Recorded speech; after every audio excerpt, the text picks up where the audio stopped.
Hello बच्चों, let's read this question. So this question says a block of mass m is suspended through massless spring balance as shown in the figure. Alright, आपको देखें यहाँ पर ABCD 4 options given कर रखे हैं और आपको बताना है कौन सा स्टेटमेंट क्या होगा फिर आपका करेक्ट होगा। ठीक है, तो इस क्वेश्चन का बच्चों देखिए आप की कॉन्सेप्ट क्या लिख सकते हैं। The key concept of this question, आपको स्प्रिंग बैलेंस वाली सिचुएशन दे रखी है, आपको रीडिंग बताने की किसमें ग्रेटर आएगी। ठीक है, तो बच्चों इस क्वेश्चन का की कॉन्सेप्ट ऑफ स्प्रिंग बैलेंस लिख लीजिए। क्या लिख लीजिए?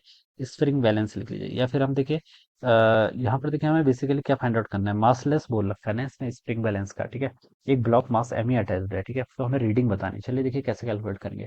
सबसे पहले देखिए अब स्मॉल एम मास, ये आपका स्मॉल एम मास है, इस पर एक फोर्स आपका एम जी लगेगा इस डायरेक्शन में। ठीक है, ये हैंग कर रखा है तो यहाँ पर आपको एक टेंशन फोर्स लग जाएगा ऐसे। ठीक ठीक है, इसके ऊपर देखिए आपका एक स्प्रिंग बैलेंस है। ठीक है, ये आपका क्या है, इसको स्प्रिंग बैलेंस सी बोल रखा है। ठीक है, अब देखिए बच्चों इस स्प्रिंग बैलेंस सी पर देखिए अगर मैं इसकी एफबीडी बनाऊं तो कौन कौन से फोर्स लेंगे। ठीक है, इसका मास तो है नहीं कुछ। ठीक है, मासलेस बोला गया। ठीक है, तो इसका का तो एमजी का फोर्स डाउनवर्ड डायरेक्शन में लगेगा नहीं। ठीक है, इसको देखिए नीचे जो एमजी फोर्स है। ठीक है, यहाँ पर ये टेंशन टी ऐसे लग रही है तो इसको ये नीचे जो एमजी वहां से अपनी तरफ खींचेगा टी टेंशन से, और इस टी टेंशन की वैल्यू कितनी यहाँ से बता सकते हैं, एमजी के इक्वल है। ठीक है, तो एमजी फोर्स से इसको नीचे की तरफ खींचेगा। ठीक है, इसके ऊपर एक फोर्सन और है। ठीक है, बी वाला, यहाँ पर भी आपकी कुछ ना कुछ कहेगी बच्चों, कुछ ना कुछ यहाँ पर आपकी टेंशन आएगी। ठीक है, और बच्चों देखिए मैं यहाँ पर से क्या बता सकता हूँ कि देखिए ये आपका मासलेस है, ये क्या आपका मासलेस है। ठीक है, मासलेस है तो देखिए फोर्स किसके इक्वल होता है, फोर्स होता है आपका मास टाइम्स एक्सेलरेशन के इक्वल। ठीक है, ये टर्म आपकी क्या है, मासलेस है, तो एम कितना हो जाएगा यहाँ पर जीरो के इक्वल। ठीक है, एम जीरो हो गया तो आपका नेट फोर्स कितना हो जाएगा, जीरो। ठीक है, ये आपका एफ नेट होता है मास टाइम्स एक्सेलरेशन। ठीक है, किसके इक्वल होता है, मास times acceleration.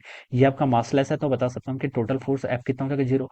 Total force zero कब हो सकता है, जब जितना नीचे फोर्स होगा उतना ही फोर्स ऊपर लगना चाहिए। ठीक है, यानी कि जो ऊपर वाली स्ट्रिंग है ये भी कितना फोर्स लगा रही होगी, एमजी के इक्वली आपको यहाँ पर टेंशन लगाएगी। ठीक है, तो ये किसकी एफबीडी ड्रॉ कर दी मैंने, दिस इज बी, ये बी की एफबीडी ड्रॉ कर दी। अब इससे ऊपर देखिए आपका क्या है, ए है। ठीक है, ए पर देखिए कौन कौन से फोर्स लग रहे हैं, एक तो आपका ऊपर से ऐसे अटैच कर रखा है। ठीक है, और नीचे देखिए आपका कितना फोर्स लग रहा है, अगेन टेंशन ही लग रही है, वो टेंशन कितनी होगी, टी के इक्वल होगी। ठीक है, ये ए की एफबीडी बना रहा हूँ तो एक एमजी फोर्स इसमें डाउनवर्ड डायरेक्शन में लग रहा है, और कुछ यहाँ पर से ऊपर से कुछ आपकी क्या लग रही है, टेंशन लग रही है। मान लीजिए मैं इसको यहाँ पर क्या बोल देता हूँ, टी डैश बोल देता हूँ। ठीक है, अब बच्चों देखिए टी डैश की वैल्यू कितनी आएगी, ये आपका मासलेस है अगेन, तो नेट फोर्स कितना, जीरो। नेट फोर्स जीरो होने का मतलब क्या है, वर्टिकल अपवर्ड डायरेक्शन में और वर्टिकल डाउनवर्ड डायरेक्शन में जितने फोर्सेस हैं दोनों का फोर्सेस का एडिशन कितना आना चाहिए यहाँ पर, जीरो के इक्वल।